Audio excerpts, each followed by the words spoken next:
The paper slid across the desk before Rebecca had even taken her coat off. "I didn't want to make this a whole production," Diane said, folding her hands in her lap like she was waiting for a thank you. Rebecca looked down. A quitclaim deed. Her mother's signature, small and careful, the way Eleanor had always signed things, and beneath it, in the space marked grantee, one name. Diane Hensley Moore. Not Rebecca's. Not both of theirs. Just Diane's. 4 months before she passed, "Hey, honey, I'm home. Rebecca said How was your quietly, day?" reading the date twice, as if it might change. She wanted it settled, Diane said, quietly, without drama. Arthur Pell shifted behind his desk, and Rebecca caught it. The small pause before he spoke, the way his eyes moved to the notary stamp at the bottom of the page like he was checking something he already suspected. "I want to be transparent with both of you," he said carefully. "This wasn't notarized in my office. I didn't prepare this document, and I wasn't present when your mother signed it." The room went still in a way Rebecca felt in her chest. "She used someone else," Diane said, waving a hand. "It's not complicated, Arthur. People do that." "They do," Pell agreed, and said nothing else. Rebecca sat with the deed in front of her, her mother's handwriting swimming slightly. 6 weeks since the funeral. 6 weeks of casseroles and sympathy cards and Diane calling every few days to check in, never once mentioning this. "Why wouldn't she tell me?" Rebecca asked. She wasn't sure if she meant it for Diane or for the empty air where her mother used to be. Diane's expression softened into something practiced. "Because she knew you'd make it into something. She just wanted it done." Rebecca didn't answer. She was already wondering who, exactly, had stood beside her mother the day she signed away the house neither of them had ever really talked about. The one detail that would turn out to matter more than either sister understood. Max was at the kitchen table when she got home, headphones around his neck, a half-finished worksheet in front of him. "How'd it go?" "Fine," Rebecca said, because that was what she always said. She'd been saying fine her whole life. Fine when Diane got the car for her 16th birthday, and Rebecca got the hand-me-down. Fine when Diane moved back into their parents' orbit after her divorce, and somehow became the daughter who understood their mother best. Rebecca had never been the one who fought for things. She was the one who made things easier, smoothed them over, let them go, told herself it didn't matter because peace mattered more. She was still telling herself that when her phone rang at 8. "I know today was a lot," Diane said, her voice warm, almost maternal. "I just want you to really sit with it before you get upset. I was there every week for 2 years, Becca. Every doctor's appointment. Every med change. You had your job. You had Max. I get it. I'm not mad about that. But I was the one who was there." "I know," Rebecca said, and she did know. That part was true. So maybe this was just her way of saying thank you. Quietly. You know how she was. She never wanted anyone to feel bad. It almost worked. Rebecca could feel herself nodding along, already composing the version of tonight where she let it go, where she stayed the reasonable one. Then she remembered a Tuesday in March, her mother's hands wrapped around a mug of tea she wasn't drinking, saying, out of nowhere, in that flat, distant voice her illness sometimes gave her, "The house was always more complicated than people think, Rebecca." At the time, she'd assumed it was the medication talking. Now, holding the phone against her ear while Diane kept talking, Rebecca wasn't sure anymore. The keepsake box had been in Eleanor's closet for as long as Rebecca could remember, its cardboard corners soft with age. She'd promised herself she'd only take an hour. Photographs, a few of her mother's letters, nothing that would turn into an evening of grief. But an hour in, she found the folder marked house, and something made her open it instead of setting it aside. Insurance renewals, mostly. Property tax notices. A stack of paperwork going back further than she expected. She almost skimmed past the one from 11 years ago. Then she saw the name printed at the top. Walter and Eleanor Hensley. Her father had been dead for 30 years. She stared at it, waiting for it to resolve into something ordinary, a template error, an insurance company too lazy to update its records. She almost put it back, but something made her keep digging, and 3 folders down she found another, this one only 6 years old. Walter and Eleanor Hensley. Twice wasn't nothing. Twice was strange. She mentioned it to her cousin Denise that weekend, half as a joke, half because she genuinely wanted someone to tell her it meant nothing. Denise just sighed into the phone the way people did now whenever Rebecca brought up the house. Becca, does it matter? Dad's name being on an insurance letter isn't going to change anything. You're going to make yourself sick over paperwork instead of just letting it go. Diane took care of your mom. Maybe just let her have this one. Rebecca said she would think about it, which was what she always said, and hung up feeling the familiar weight of being the difficult one for simply asking a question. But she didn't put the folder back in the box. She set it aside, on top of her dresser, where she'd see it every morning. A small, stubborn reminder that something about that house had never quite added up, long before Diane's name ever appeared on it. Aunt Carol's backyard smelled like charcoal and cut grass, and for a while it almost felt like a normal family gathering, the kind Eleanor used to host back before any of this. Rebecca waited until the paper plates were mostly empty before she brought it up, keeping her voice low, almost apologetic. "I just think it's strange," she said to Diane, close enough that only a few people would hear, "that Mom used someone outside of Arthur's office. That's all. I'm not accusing you of anything." She should have known Diane would make it louder. "You want to talk about this here?" Diane's voice carried just enough, and heads turned the way they always did when a Hensley family conversation shifted register. "Fine. Let's talk about it. I drove Mom to every appointment for 2 years. I managed her medications. I was the one who sat with her when she got confused and scared in the middle of the night. Where were you, Becca?" "I had Max," Rebecca said. "I had my job. You know that." "I know you had your life," Diane said. And there it was, the practiced softness turning into something sharper, aimed just precisely enough to land. "And I'm not saying that's wrong, but don't come to a barbecue and question the one thing I actually did for her in front of everyone like I stole something." Uncle Ray murmured something about letting it go. Denise wouldn't meet her eyes. Rebecca felt the old, familiar pull to apologize, to smooth it over, to become small again so the discomfort would end. She didn't say anything else. She got her keys and left before the pull could win. In the car, hands steady on the wheel, something in her had gone quiet in a different way than before. Not swallowed, not smoothed over. Still, if no one was going to hear her questions, she decided she would stop asking them out loud. She would find the answers herself. The text came from Patty Simmons, an old neighbor who still followed the Hensley family the way people do in small towns, half out of affection, half out of habit. "Saw the sign go up on your mom's house today.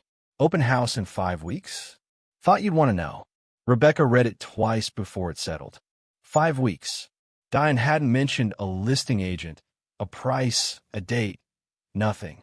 She let Rebecca sit with vague talk of eventually and when things calmed down, while quietly setting a countdown that Rebecca had only just learned existed.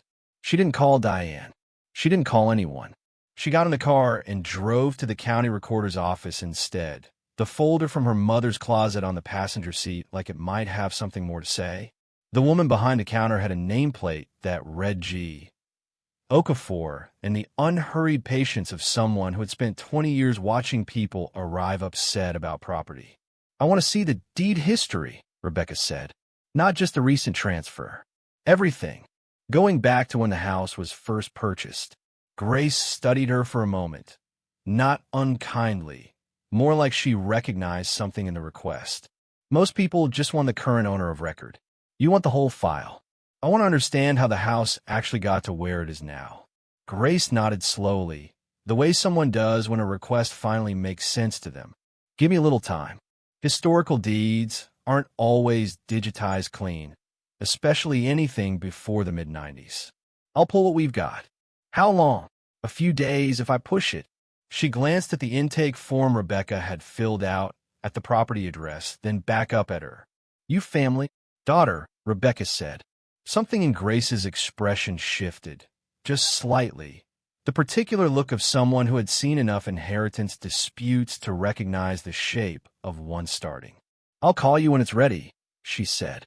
Rebecca thanked her and walked back out into the parking lot, the 5-week clock now ticking louder than it had an hour ago. And for the first time since the meeting in Arthur Pell's office, she felt something steadier than grief. She felt like she was finally looking in the right place. Grace called on a Thursday, and by Friday evening Rebecca was back at the recorder's office with a legal pad and a cup of gas station coffee going cold beside her.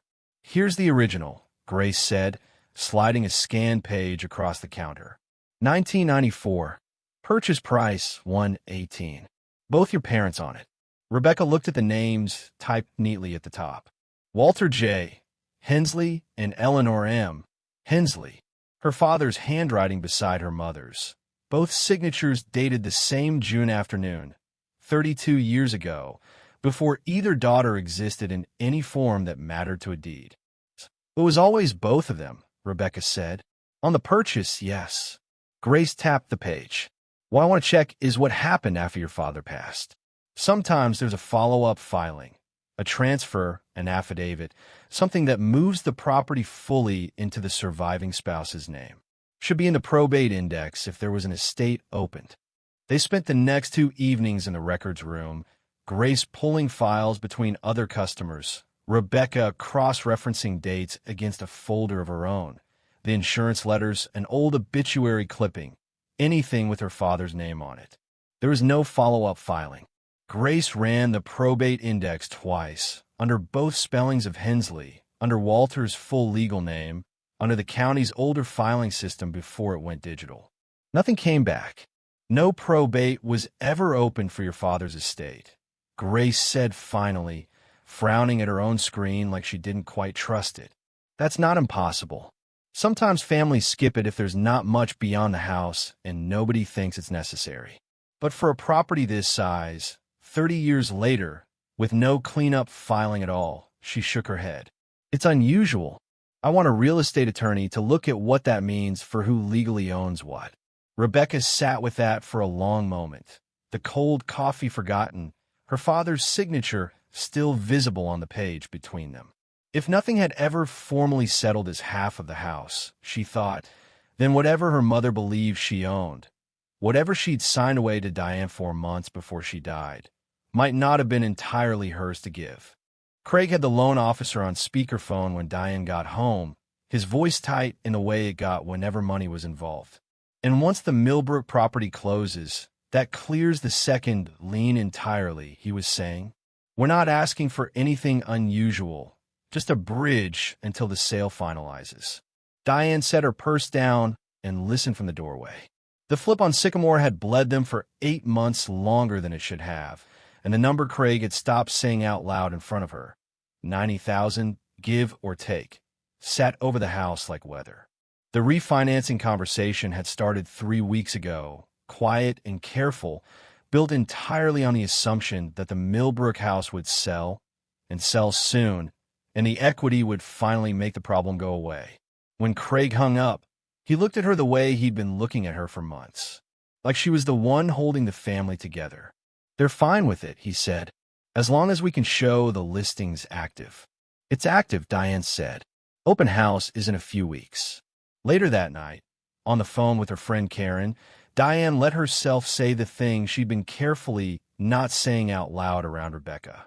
"I earned that house," she said, curling deeper into the couch cushions. 2 years, Karen. Every appointment. Every 3 a.m. phone call when she forgot where she was. Becca got to just be sad about it from a distance. "I don't feel bad. And Rebecca's really not fighting you on it." She asked a few questions. Diane waved a hand no one could see. She always does that. Gets upset, makes a whole thing for a week, and then lets it go. She's not a fighter. Never has been. She let a short laugh. She'll get over it. She always does. She had no idea, saying it, how untrue that was about to become. Grace had the full scan pulled up on the monitor when Rebecca arrived, the image enlarged so the old typewritten language filled the screen. I wanted you to see this one yourself, Grace said. Not just tell you about it. Rebecca leaned in. The top of the deed matched what she already knew. Walter and Eleanor Hensley, June of 1994, $118,000. But it was the line beneath the names that Grace's finger came to rest on, a phrase Rebecca had read a dozen times without understanding what it meant. As tenants in common. Explain that to me, Rebecca said. In normal words. There are two ways married couples usually hold title together, Grace said. Joint tenancy with right of survivorship. That's the common one. If one spouse dies, their half passes automatically to the other. No probate needed, no court involved. It just transfers. And tenants in common. Different. Each person owns a separate, distinct share. When one of them dies, their share doesn't automatically go to the survivor. It goes into their estate, and it passes according to their will, or, if there's no will, according to state inheritance law. It has to go through probate to move anywhere at all. Rebecca stared at the screen, the words rearranging something in her chest. So, when my father died, his half of this house didn't legally pass to your mother, Grace said gently. Not automatically. It should have gone through probate to his heirs. She paused, and we already confirmed no probate was ever opened. The room felt very quiet, which means, Rebecca said slowly, working it out loud, my mother may have only ever legally owned half this house. Her half. That's what the document says, Grace said. I'm not a lawyer, and I won't tell you what that means for the quitclaim your sister has. But I get in front of someone who can. Rebecca sat back, her father's name still glowing faintly on the screen beside her mother's. 32 years old, and suddenly more important than anything either sister had said to each other in months. If Eleanor had only ever owned half the house, then whatever she'd signed over to Diane 4 months before she died could only have ever been half of what Diane believed she now had. The question that mattered now was where the other half had gone, and who it actually belonged to. Arthur Pell's office looked different without Diane in it. Smaller, quieter, less like a stage. Rebecca laid the documents out in order across his desk. The original 1994 deed, the probate index search Grace had run twice, the insurance letters still addressed to her father a decade after he died. She didn't say much while he read. She'd promised herself she wouldn't come in with accusations, only with paper, and let the paper do what it was going to do. Pell read slowly, adjusting his glasses once, going back to the top of the deed a second time the way Rebecca had. Tenants in common, he said finally, more to himself than to her. That's what it says. I handled your parents' wills years ago, Rebecca. I always assumed the house had passed to your mother the standard way when your father died. I never had reason to check the original title. He set the page down carefully, as if it had gotten heavier. That's on me, in part. What does it mean, though? For the house now. Pell folded his hands. A quitclaim deed transfers whatever interest the person signing it actually owns. Nothing more. If your mother only held a valid title to her half of the property, because your father's half was never legally settled, then legally, she could only quitclaim what she had. Her half, to Diane. And the other half, under Ohio law, when someone dies without a will and their estate is never probated, their share doesn't just disappear. It passes to their heirs by intestate succession. He looked at her steadily. Your father's children, which means you and Diane equally as his heirs. Rebecca sat with that until it settled into something solid. So Diane doesn't own the whole house. She never did. If this holds up, and I believe it will, Diane owns half, validly, through your mother's transfer. The other half was never your mother's to give, because it was never legally hers. It belongs to you and your sister jointly, as your father's heirs, regardless of any signature on that quitclaim. For the first time since the funeral, Rebecca felt the ground under her feet instead of beneath Diane's. She has no idea, Rebecca said quietly. No, Pell agreed. I don't believe she does. Pell sent the letter on a Tuesday, 3 days before the open house. It went to the title company handling the transaction, formal and brief. A title defect had come to light regarding the chain of ownership on the Milborough property, and the closing should not proceed until the matter was reviewed. Diane called Rebecca 40 minutes after her agent forwarded it to her. "Are you kidding me right now?" Her voice had none of the warmth from the kitchen table calls, none of the practiced patience from the barbecue. "You went to the title company?" "Behind my back." "I didn't go to the title company," Rebecca said. "Arthur did. Because you asked him to. Because you spent the last month digging through paperwork instead of just accepting that Mom made a decision." A sharp breath on the other end. "Do you understand what you just did? Craig and I have a refinance riding on this closing. There are people counting on this sale. Becca, this isn't just about you being hurt." "I'm not trying to hurt you." "Then what are you trying to do?" Diane's voice cracked, just slightly, somewhere between fury and disbelief. "You couldn't even fight for a seat at a family dinner. And now you're pulling strings with lawyers to blow up my closing 3 days out. I don't even recognize you." Rebecca almost said it then. The tenants in common, the missing probate, the whole quiet architecture of what she'd spent weeks building.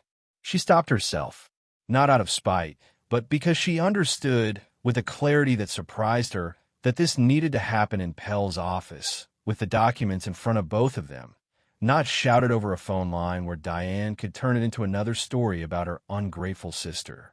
"Come to Arthur's office Thursday," Rebecca said instead. "Both of us. He'll explain everything." "Explain what?" "Just come, Diane." The line went quiet for a moment, and when Diane spoke again, her voice was low and cold in a way Rebecca hadn't heard before. "Fine, but you'd better have something real, Rebecca, because right now this just looks like jealousy with a law degree." Diane arrived already talking, already building the version of the meeting she intended to have. Pell let her sit down before he laid the first document on the desk between them. "I want to walk you through what we found," he said. "Both of you, together, so there's no confusion about the facts." He started with the 1994 deed, the same page Rebecca had stared at in the recorder's office weeks earlier. "Your parents purchased this house as tenants in common, not joint tenants. That means each of them owned a separate, distinct half." "Okay," Diane said, arms crossed. So when your father died, his half didn't automatically transfer to your mother. It should have gone through probate." "It never did." Pell set the probate index printout beside the deed. "No filing exists. Anywhere. Not under his name. Not under any spelling variation. Not in this county or the one your parents lived in briefly in the late 90s. Diane's arms slowly uncrossed. "That doesn't. That's a paperwork thing. That's not. It means," Pell continued, gently but without stopping, "that your mother only ever legally owned half of this property. Her half. When she signed the quitclaim deed transferring the house to you, she could only transfer what she actually owned. Legally, that quitclaim conveyed her half. Nothing more. Then whose is the other half?" Diane's voice had gone thin. "Your father's half passed to his heirs by intestate succession, since he died without a settled estate." Pell looked at her steadily. "His children, you and Rebecca, equally." The silence that followed had a physical weight to it. Diane picked up the original deed with both hands, reading it the way Rebecca had, slowly, then again, like the words might rearrange themselves into something less true. "I've never seen this," she said quietly. It wasn't a protest anymore. It was closer to disbelief. "I didn't know Dad's half was ever. I thought it just automatically went to Mom. Everyone thinks that. I did too. Until recently," Pell admitted. Diane looked up, and for the first time in months, Rebecca watched her sister's certainty actually falter. Not performed, not managed, just gone, replaced by something rawer underneath it. "So I don't own the house," Diane said slowly. "I own half of it." "You own half," Pell confirmed. "Legally, undisputedly. The other half belongs to both of you." They ended up in the parking lot, both of them unwilling to get in their cars yet. The late afternoon light flat and ordinary against everything that had just happened inside. Craig's flip on Sycamore lost almost $90,000, Diane said, staring at nothing. I never told you that. I never told anyone, really, except him and the bank. She let out a short, humorless breath. We've been drowning for over a year. And I kept thinking if the house sells, it fixes everything. One clean thing that fixes everything. Rebecca didn't say anything. She'd learned, over the past few weeks, that silence sometimes got her further than questions ever had. I told myself I earned it, Diane went on. Every appointment, every night, I sat up with her when she didn't know what year it was. I told myself that was worth something, and if that meant the house was mine, fine. Fair. I actually believed that for a while. Her voice thinned. I still kind of do. I just don't think it matters anymore, does it? It matters, Rebecca said quietly. It just doesn't mean what you thought it meant. Diane nodded slowly, and then, after a long pause, said the part Rebecca hadn't expected. There was an old file a couple years ago when I was helping Mom organize things. I saw something about the deed. I don't even remember exactly what, some old document with Dad's name still on it. It fell off. I remember thinking that for about 5 seconds. She looked at Rebecca directly for the first time, and then I just didn't look closer. I told myself it didn't matter. It wasn't an apology, not quite. But it was the first completely honest thing Diane had said since the meeting in Pell's office 6 weeks ago. I'm not trying to destroy you, Rebecca said. I never was. I know that now, Diane said. I don't think I let myself believe it before. Neither of them moved toward their cars for a long moment, the space between them different than it had been in years. Not healed, not close, but honest in a way that felt for the first time like something they might actually be able to build on. They came back to Pell's office one more time, a week later, with less tension in the room than either sister expected. I've outlined the practical path forward, Pell said, sliding a single typed page across the desk to each of them. Your father's estate will need to go through a late probate filing. It's unusual this many years out, but not unheard of, and I've handled it before.